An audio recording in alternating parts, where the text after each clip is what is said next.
Shalom, selamat siang Bapak dosen dan teman-teman. Nama saya Asti Marlina Banu, saya dari kelas A, Prodi Pendidikan Kristen Anak Usia Dini. Di sini saya akan membacakan hasil ringkasan materi PKN, yaitu tentang dinamika historis, konstitusional, sosial, politik, kultural, serta konteks kontemporer penegakan hukum yang berkeadilan. Negara merupakan organisasi kelompok masyarakat tertinggi karena mempunyai wewenang untuk mengatur dan mengendalikan masyarakat, bahkan memaksa secara sah untuk kepentingan umum yang lain, yang lebih tinggi demi tegaknya hukum. Negara pun dipandang sebagai subjek hukum yang mempunyai kedaulatan yang tidak dapat dilampaui oleh negara manapun. Bukan hukum Indonesia. Indonesia adalah negara hukum, artinya negara yang semua penyelenggaraan pemerintahan dan kenegaraan serta kemasyarakatannya berdasarkan atas hukum, bukan didasarkan atas kekuasaan belaka. Menelusuri konsep dan urgensi penegakan hukum yang berkeadilan. Upaya penegakan hukum di suatu negara sangat erat kaitannya dengan tujuan negara. Menurut Kranebung dan TKB Soebardoin, pada tahun 1975, kehidupan manusia tidak cukup hidup dengan aman, teratur, dan tertib. Manusia perlu sejahtera. Teori Kranebung tentang negara hukum ini dikenal luas dengan nama teori negara kesejahteraan. Teori negara hukum dari Kranebung ini banyak dianut oleh negara-negara modern.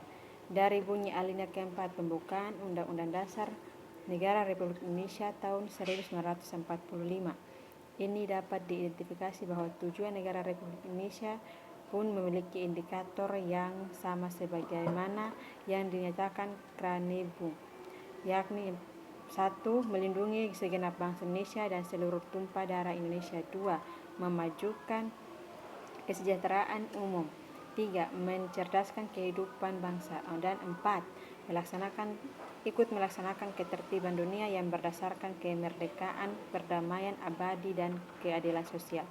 Perlindungan terhadap warga negara serta menjaga ketertiban masyarakat telah diatur dalam Undang-Undang Dasar Negara Republik Indonesia tahun 1945 atau Undang-Undang, di mana dalam pertimbangannya Undang-Undang Nomor 48 Tahun 2009 tentang kekuasaan kehakiman menyatakan bahwa kekuasaan kehakiman dilakukan oleh sebuah Mahkamah Agung dan badan peradilan yang berada di bawahnya dalam lingkungan peradilan umum, lingkungan peradilan agama, lingkungan peradilan militer, lingkungan peradilan tata usaha negara, dan oleh sebuah Mahkamah Konstitusi untuk menyelenggarakan peradilan guna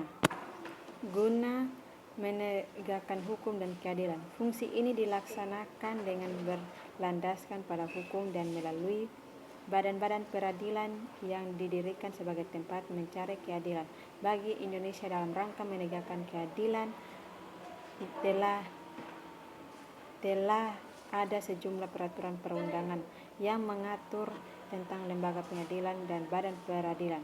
Dalam bidang peradilan, kita memiliki peradilan umum, peradilan militer, peradilan agama, dan peradilan tata usaha negara atau PTUN.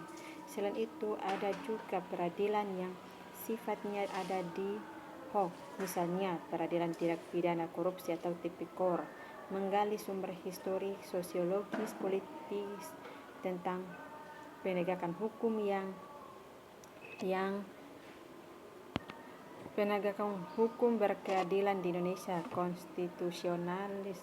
Istilah konstitusionalis berasal dari bahasa Prancis atau constituer yang berarti membentuk. Pemakaian istilah konstitusi yang dimaksud ialah pembentukan suatu negara atau menyusun dan menyatakan suatu negara itu sendiri. Banyak Banyak orang mengartikan konstitusional dengan berbagai macam arti, tetapi di sini saya mengambil kesimpulan bahwa konstitusi adalah kerangka negara yang diorganisir dengan dan melalui hukum yang sudah ditetapkan. Substansi konstitusi adalah isi dari suatu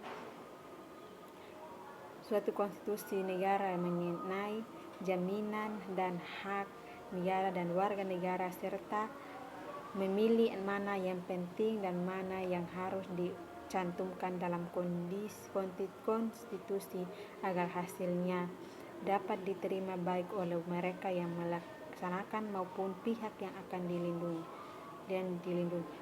Pada hakikatnya konstitusi itu berisi 3 hal pokok, yaitu 1. Adanya jaminan terhadap hak-hak asasi manusia dan warga negaranya. 2. Ditetapkan susunan ketatanegaraan suatu negara yang bersifat fundamental. 3. Adanya pembagian dan pembatasan tugas ketatanegaraan yang juga bersifat fundamental. Sejarah konstitusional di Indonesia. Sebagai negara yang berdasarkan hukum, tentu saja Indonesia memiliki konstitusi yang dikenal dengan Undang-Undang Dasar 1945. Ekstensi Undang-Undang Dasar 1945 sebagai konstitusi di Indonesia mengalami sejarah yang sangat panjang sehingga akhirnya diterima sebagai landasan hukum bagi pelaksanaan ketatanegaraan di Indonesia. Setelah kemerdekaan diraih, kebutuhan akan sebuah konstitusi resmi nampaknya tidak bisa ditawar-tawar lagi dan segera harus dirumuskan sehingga lengkaplah Indonesia menjadi sebuah negara yang berdaulat. Pada tanggal 18 Agustus 1945 atau sehari setelah ikrar kemerdekaan, Panitia Persiapan Kemerdekaan Indonesia atau PPKI mengadakan sidangnya yang pertama kali dan menghasilkan beberapa keputusan sebagai berikut. Maraknya kasus-kasus ketidakadilan sosial dan hukum yang belum dilaksanakan dan ditangani secara tuntas. Masih ada potensi konflik dan kekerasan sosial yang bermuatan sara, tawuran, pelanggaran HAM, dan sikap etnosentris. Masih banyak perilaku warga negara khususnya oknum aparatur negara yang belum baik dan terbukti masih ada praktik KKN, praktik suap, perilaku premanisme, dan perilaku lain yang tidak terpuji. Membangun argumen tentang dinamika dan tantangan penegakan hukum yang berkeadilan Indonesia. Contoh, dinamika kehidupan yang sekaligus menjadi tantangan terkait dengan masalah penegakan hukum di Indonesia sebagai berikut. Persoalannya, penegakan hukum di Indonesia dipandang masih lemah. Dalam beberapa kasus masyarakat dihadapkan hukum di Indonesia dipandang masih lemah. Pada ketidakpastian hukum, sebagian masyarakat bahkan merasakan bahwa aparat penegakan hukum sering memperlakukan hukum sebagaikan pisau yang tajam ke bawah tetapi tumpul ke atas. Di era globalisasi yang penuh dengan iklim materialisme, penegakan hukum yang harus tahan terhadap upaya oknum masyarakat atau pejabat lain yang akan mencoba menyuap misalnya. Selain itu, pemerintah perlu melakukan upaya preventif dalam mendidik warga negara, termasuk melakukan pembinaan kepada semua aparatur negara secara terus-menerus. Sekian dari ringkasan materi dinamika histori konstitusional, sosial, politik, kultural, serta konteks kontemporer penegakan hukum yang berkeadilan. Terima kasih.